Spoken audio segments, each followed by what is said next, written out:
पर चित्रकूट सम कूट नहीं। दुनिया में कोट अनेकों है पर चित्रकूट सम कूट नहीं। दुनिया में कोट अनेकों है पर चित्रकूट सम कूट नहीं। अब बताओ आप लोग इस भारतवर्ष में और कोई नाम चित्रकूट नाम से पढ़ा आप लोगों ने क्या? हिस्ट्री में, इतिहास में कोई और तीर्थ मिला हो आप लोगों को अपने जीवन काल में? किसी ने सुना और कहीं चित्रकूट है क्या? सुना हो तो बताइए। चित्रकूट मात्र एक ही है, वो वहां है जहां पर सती अनुसुईया का आश्रम, जहां पर भरतकूप है, जहां पर कामता नाथ की परिक्रमा है। ये बताया कि दुनिया में कूट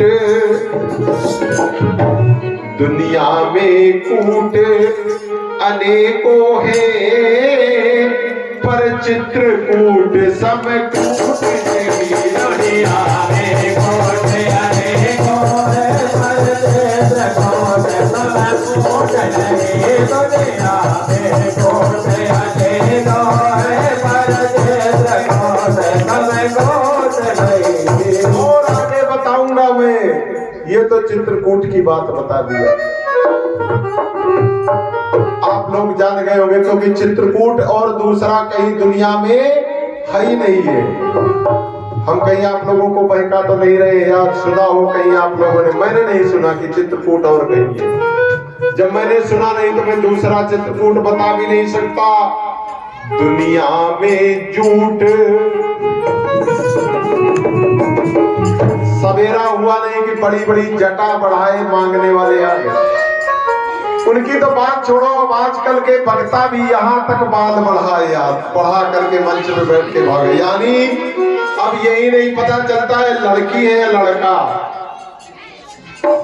मूछ भी नहीं होगी और बाल लंबे लंबे होंगे आजकल के कथावाचकों के, जो कि कहीं नहीं लिखा हुआ है। रामायण में लिखा विद्वान की सिर्फ शिखा होनी चाहिए, जटा नहीं होनी चाहिए।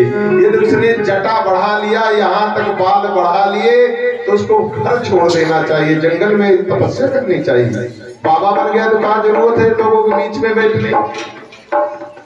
बोले दुनिया में झूठ अनेकों है पर जटा झूठ सब झूठ नहीं। दुनिया में झूठ अनेकों है पर जटा झूठ सब झूठ नहीं। दुनिया में झूठ अनेकों है पर जटा झूठ सब झूठ नहीं। अगर कोई बाबा है संसार में तो कौन है? भोले बाबा। और कोई बाबा बाबा है नहीं। अगर बाबा मानो तो भोले को, बाकी किसी को एक ये बाबा जी का है कि बाबा है। जो बाबा हो जाता है, फक्कड़ हो जाता है, किसी गली में नहीं भ्रमण करता, किसी के दरवाजे पर नहीं जाता, जंगल में बैठ करके वहीं पर गाता रहता है, पायो जी मन्नो राम रतन धन पायो। उसको सब वही परमात्मा दे देता है। एक बात और बताने का मेरा प्रयास होगा कि दुनिया में फूट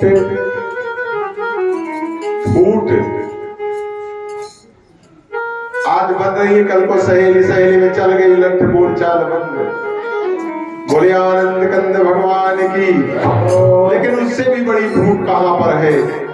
दुनिया में फूट अनेकों है पर भाई भाई सम फूट नहीं। दुनिया में फूट अनेकों है पर भाई भाई सम फूट नहीं। दुनिया में फूट अनेकों है पर भाई भाई सम फूट नहीं। दुनिया में फूट अनेकों है पर भाई भाई सम, और अंत में वही दुनिया में लूट अनेकों है पर राम नाम सब लूट नहीं। दुनिया में लूट अनेकों है पर राम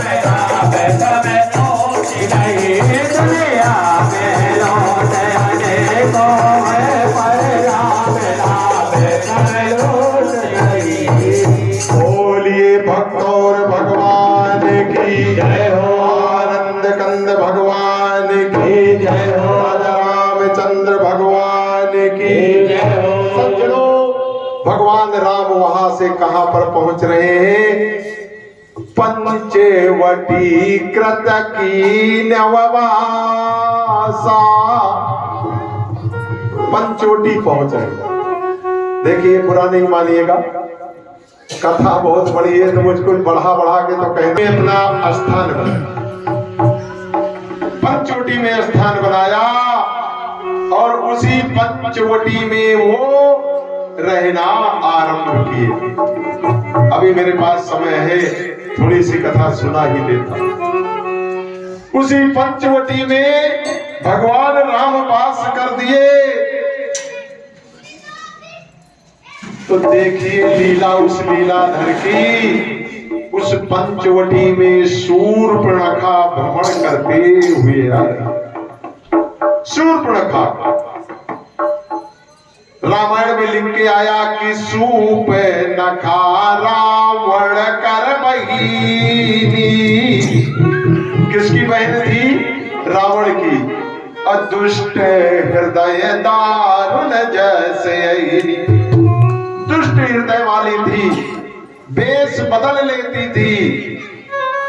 अब पंचवटी सो गई एक बार।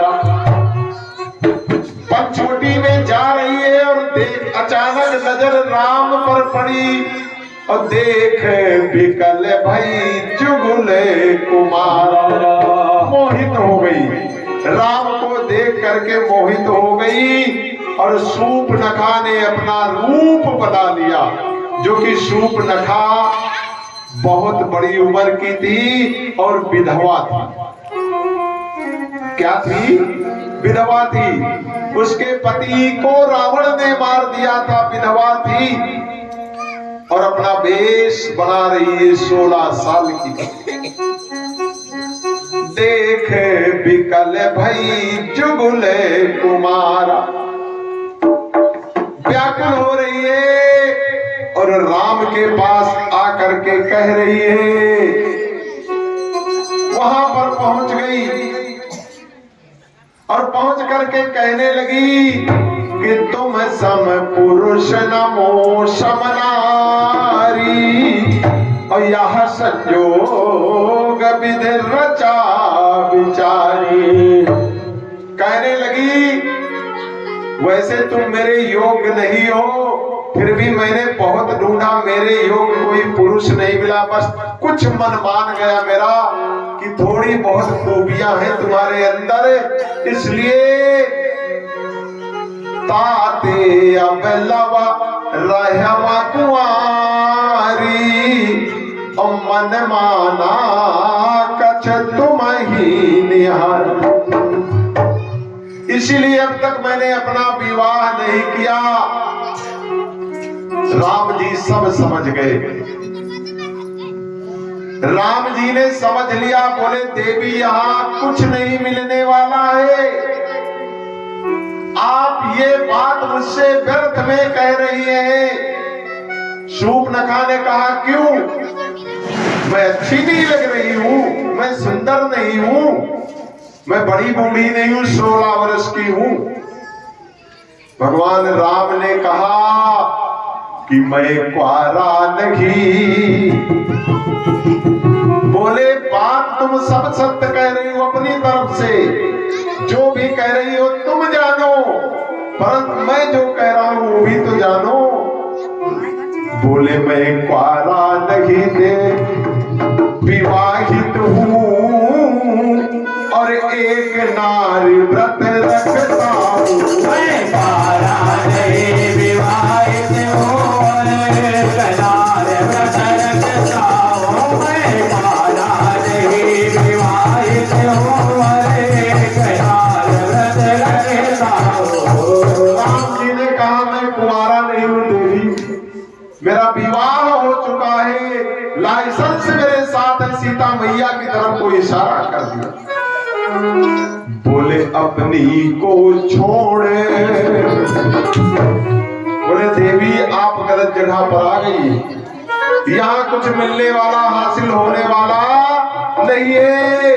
राम जी ने कहा अपनी को छोड़ पराई को मैया या बहन समझता हो।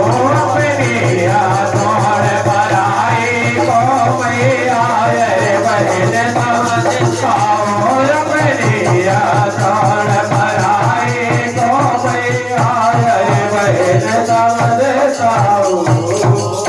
बोले अपनी को छोड़ पराई को माँ या बहन समझता हूं। सूर्पनखा ने कहा लेकिन मेरा मन तुम पे आ गया है। राम जी ने कहा यह बात नहीं बनने वाली। यदि तुम चाहो तो मेरा छोटा अनुज लक्ष्मण वो कुआरा है, तुम उनसे बात कर लो। बोले आनंद कंद भगवान की जय हो। लखन लाल के पास बिना मन के गई। लखन लाल ने कहा यहाँ आपको कुछ नहीं मिलने वाला है। लक्ष्मण ने कहा देवी ना बात, यहाँ तुम्हारी कोई बात बनने वाली नहीं है। देवी ना बात बने कोई, मैं प्रभु चरणों का सेवक हूँ। देवी ना बात बने कोई, मैं प्रभु चरणों का सेवक हूँ। देवी ना बात बने कोई, मैं प्रभु चरणों का सेवक हूँ। बोले यहाँ पर कोई बात बनने वाली नहीं, मैं प्रभु के चरणों का सेवक हूँ। सूर्पनखा ने चारों तरफ देखा। बोले ये मैं इतनी खराब भी नहीं हूँ, सुंदर भी कितनी हूँ, और ये जो साथ में है क्या मुझसे ज्यादा सुंदर है। हमें लगता है इसी के कारण सारे कार्य मेरे बिगड़ रहे हैं, इसी के कारण मेरे सारे कार्य बिगड़ रहे हैं। सूर्पनखा ने निशाचरी रूप बनाया और सीता जी की तरफ बढ़ी, और जैसे ही बढ़ी वैसे ही लखनलाल ने उनके नाक और कान। बोले आनंद कंद भगवान की जय हो, भगवान की जय हो। यही पर कथा